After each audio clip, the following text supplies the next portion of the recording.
You're listening to the Bearded Theologians podcast, hosted by Zach Bechtold and Matt Franks. If you'd like to learn more about the Bearded Theologians, you can go online at beardedtheologians.com, where we have past podcasts, blogs, and a couple items for sale. So check us out, beardedtheologians.com. Thank you for listening, and enjoy this week's show.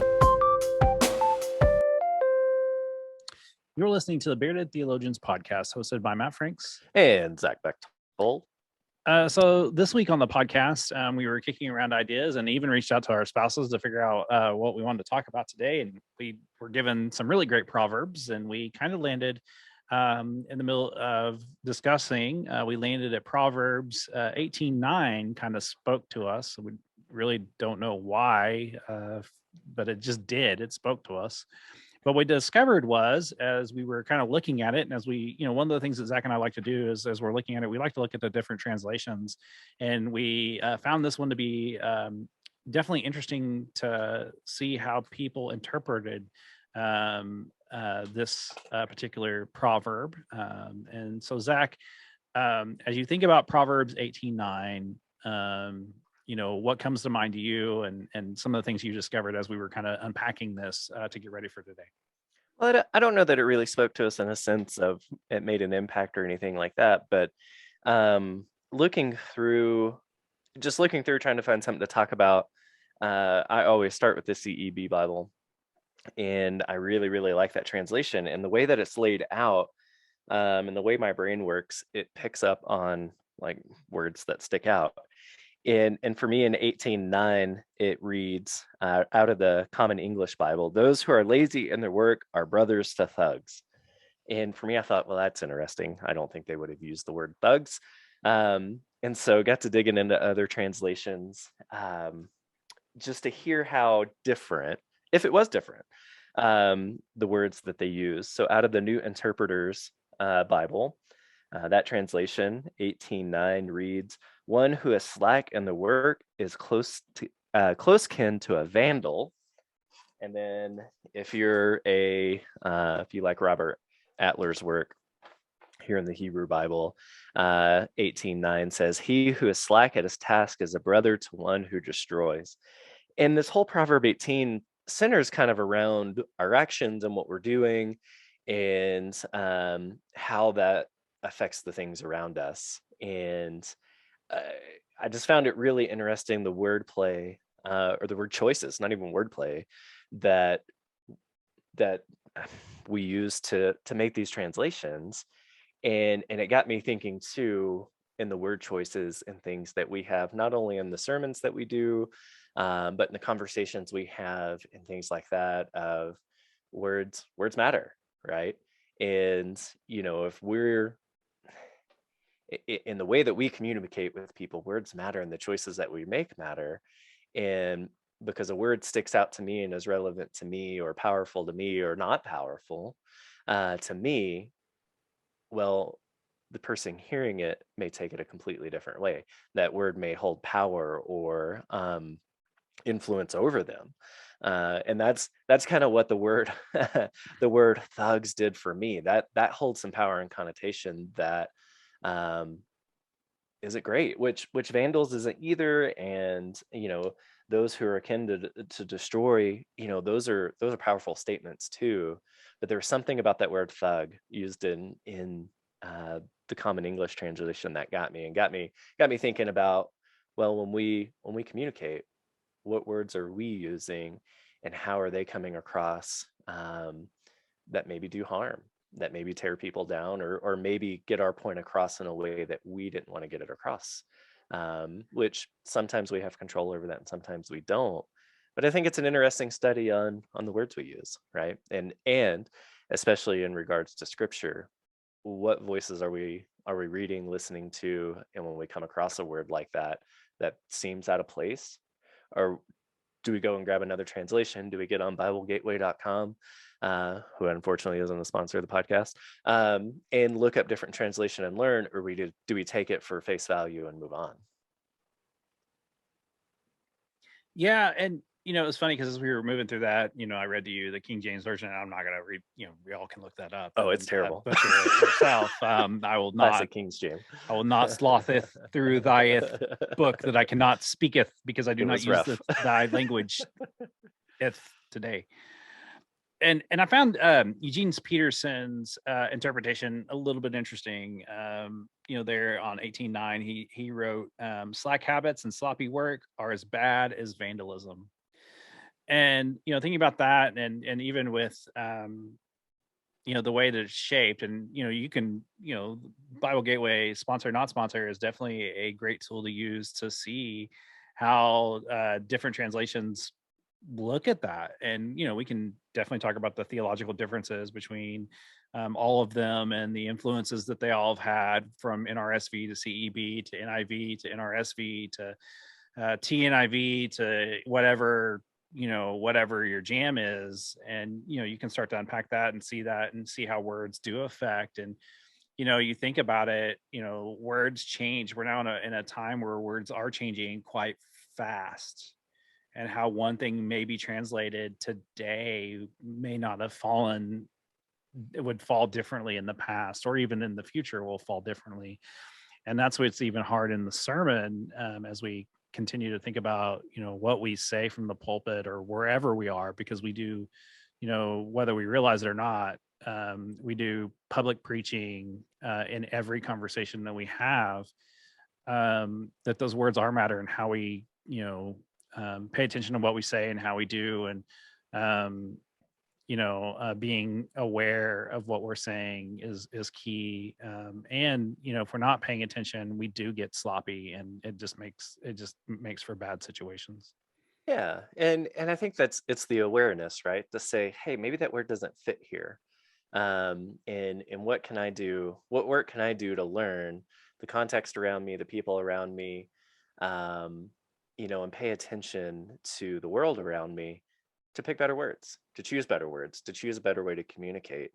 Um, my my oldest daughter is on the speech and debate team, and so her and I talk a lot about how to communicate. And she came home not too long ago after a tournament, and she said the person I was debating. So she is in a category where they debate back and forth with one another, and she came back and she's like, I attacked this person's argument, and they didn't really have an argument. Their response was just yelling. And I was like, well, sweetheart, that often happens when people don't have an argument or don't have a good point to make. They just get loud, right? They're not saying anything, they're just saying nothing loudly. uh, and the unfortunate thing is often those are the voices we hear because they're the loudest. And yet it's not a good argument, it's not a good preaching style, it's not an effective way to communicate with people. And lo and behold, she won. Found out later that she won that round, and the critique was, "What? Why were you yelling? You don't have to yell to get your point across. Have a good point. Choose better words. Choose a better, know your audience." And the point comes across, right? Where, but it was just a really good learning moment for my daughter to go, oh, yeah, here's what we do, and here's the words we choose and why we choose them, and they matter, right? And they matter in that context and in others. Well, and would you say that that's where sometimes we can fall short, if all we're doing is looking at one source, or we look at one type of source, no matter what it is, and how it's hard, um, that we really should be looking at multiple voices, and Mhm. that it does kind of help us better understand what's going on, but can also help us grow, and wrestle with some of that stuff. I mean, I joked about the King James, but it is not a bad source to look at. I mean, you do have to put in some deep glasses of deciphering some language that we don't really use anymore. And I understand there's a lot of context behind that, Mhm. that scripture, the translation of that scripture and how it came about. But that's the same thing with all of it, regardless of what we're reading, regardless of the sources, and understanding our source, where it came from, how it developed. That stuff's important so that we can better understand how they got to where they got. And it would be, it'd be fun to have someday, if we get 2 or 3 Bible translators on the podcast and ask them tons of questions like that, just to, figure that out, because it's definitely beyond my knowledge. It's not my wheelhouse. And just be able to pick their brain on that, just to find out, why did you land on that? Like, how did you get there? Like, right. Well, and it's just a good reminder for all of us and how we intake information, right? Are we willing to listen to multiple voices, or do we have the one that we agree with and like the best and just go with that?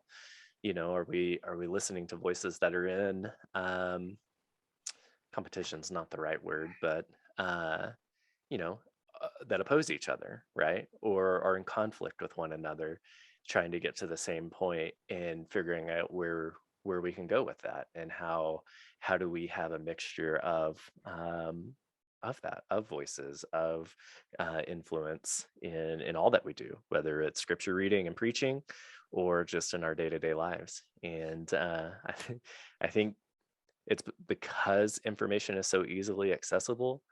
I think many of us, and I do this too, it's just simpler to listen to the voices I like, as opposed to doing the work to hear everyone. And the same thing goes with reading scripture. I like certain translations, but every now and then, or all the time, I try to look at others.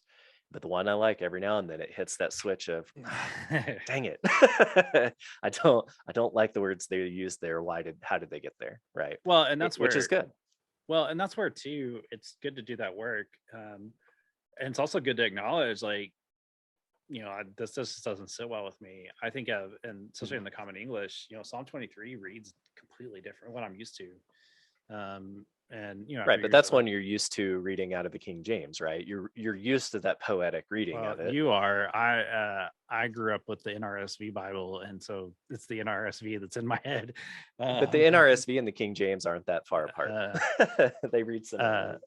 And so that's, but I think that's where we can push ourselves for growth. And we talked about this a little bit last week, of just paying attention to what we're putting in. And if we're only stuck on one source, whether it's news or anything else, we can really miss out on what's going on. Or we can be so jaded that when we hear opposing voices, it makes it that much more difficult for us to really want to learn and say, that there's value in this difference of opinion and voice. And doing that work is hard and not easy, but I think once we can hone it in, it does help us grow, and we can see things at a little bit wider range than just being so narrow. Right. So as we bring this to a close, I want to encourage you to don't be afraid of using multiple sources, and be open to where that may lead you and how that can help you grow, because that does lead to growth.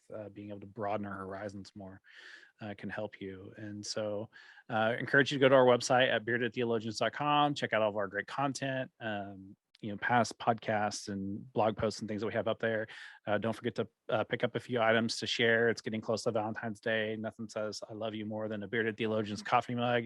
And then, we encourage you to like us and share us. We want to thank all those that help us to get over that 100 threshold for the YouTubes, that allow us to do some things with that. And so, continue liking us and sharing us. And so for the Bearded Theologians, I'm Matt Franks. I'm Zach Bechtold.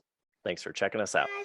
I want you to subscribe and like this video and push that thumbs up. Thank you for listening to the Bearded Theologians podcast. Don't forget to like, subscribe, and share on all social media outlets. You can check out old episodes and more information at beardedtheologians.com. Thanks for checking us out.